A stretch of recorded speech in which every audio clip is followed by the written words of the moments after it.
హర్ష, ఇది ఇంట్లో చెప్పకురా. మళ్ళీ నాన్నకి తెలిస్తే అరుస్తాడు. ప్లీజ్ రా, చెప్పనని ప్రామిస్ చేయి. నాకు తెలుసు ఇంట్లో సిచ్యువేషన్ ఏంటో. అది కాదురా, మొన్న యాక్టింగ్ ప్రాక్టీస్ చేస్తుంటే నాన్న చూస్తారు, వార్నింగ్ కూడా ఇచ్చారు. కాదు, మన వాళ్ళు గలీజ్గా మాట్లాడుకుంటారు యాక్టింగ్ అంటే. నేను ఇంట్లో డబ్బులేం అడగట్లేదు కదరా, నా వల్ల ప్రాబ్లం కూడా ఏం రావట్లేదు. స్టడీస్ చూసుకుంటున్నాను, ఓ పక్క ఇది కూడా ప్లాన్ చేసుకుంటున్నాను.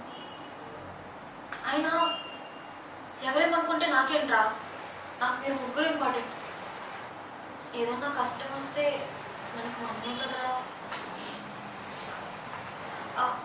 ఇంకొక మ్యాటర్, కాలేజ్లో ఒక ప్లే చేస్తున్నాం. డాడాలోగా రావు, అమ్మ నువ్వే ఎదుట్లా తీసుకురారా. ఏదో ఒకలా ప్లాన్ చేయరా ప్లీజ్.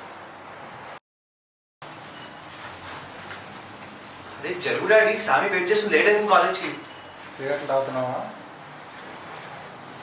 అరే అయిపోయింది కదా, నిన్ననే కొట్టిరు కదా రోడ్డు పైన, మళ్ళీ ఏంది ఇది? ఎందుకురా, ఏమైంది? అదేం క్వశ్చన్? ఎందుకు స్మోక్ చేస్తున్నావు అంటున్నా. అరే వినిపిస్తలేదు అనలేదు, అర్థం కాలేదు అంటున్నా. ఏమైనా ప్రాబ్లమా? ఇప్పుడు ప్రాబ్లం ఉంటేనే సిగరెట్ కాల్చాలా? ఎవరైనా ఫోర్స్ చేశారా? నేనేం మాట్లాడుతున్నా? నువ్వు రోజు మంది తాగుతావు, నేను ఒకసారి అడిగినా నన్ను.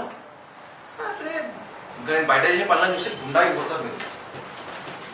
జరగండి జరగండి, ఇగో ఈ ఫస్ట్ పంచాయతీ అంతా మనం సాయంత్రం వచ్చి చదువుతున్నాం. కాలేజ్కి అయితే ఇప్పుడు అంతా మాట్లాడుతాను, పోవాలి. జరగండి.